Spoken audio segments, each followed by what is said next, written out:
Anchor Wizard is the best kept secret out there as far as anchor systems for kayaks.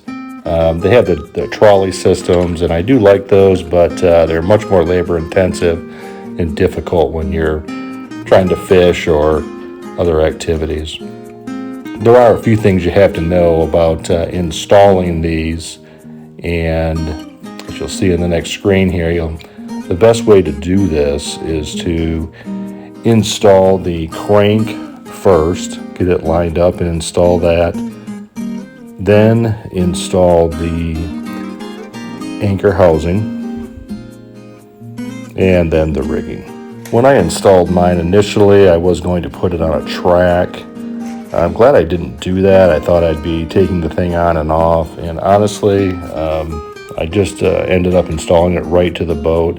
That's the way to go, because honestly, it's worked so well that I'm going to want to use it all the time. Right here, I'm putting a notch in there and screwing it into my boat. Every time I screw into the boat, I've mentioned this in other videos, I always use my marine silicone for the screws. I do have the link for that below. I couldn't reach this screw, so I'm just using the screw and the silicone.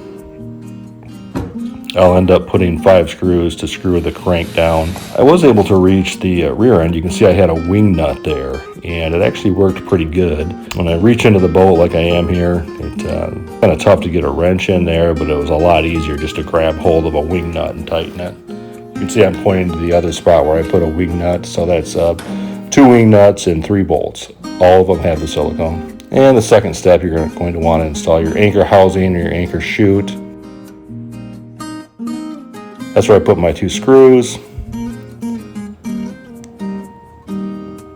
And the third step will be the rigging, and that will be the final step. Once you get the other 2 down, put the rigging in there. Here I don't have my pad eye kit, but you'll see in a little bit where I put the pad eyes. I do highly recommend those to get around equipment and so forth, fishing poles and carts and everything. Yeah, third step is the rigging.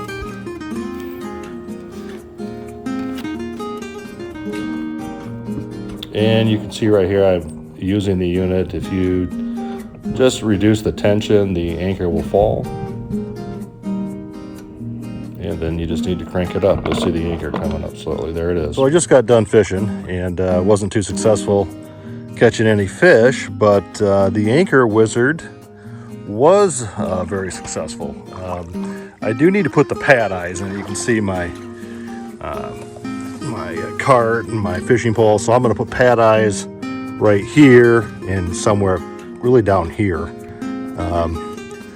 just so I can avoid this altogether. But really successful. I'm really impressed with the Anchor Wizard, and I didn't have much of a current today, so I really don't know what my anchor holds, but definitely gonna, if you do this setup, you're gonna want to make sure you kind of have this kind of brings the weight down, takes the weight, adds some weight, and also this chain right here kind of keeps it so the anchor can be in the configuration that it's in right now, and then when it pulls, it just drags on the bottom. So this adds some weight. I didn't add the clip here, and I need to do that so I can detach this thing when I want to, but that's going to happen next. Anyway, really successful trip.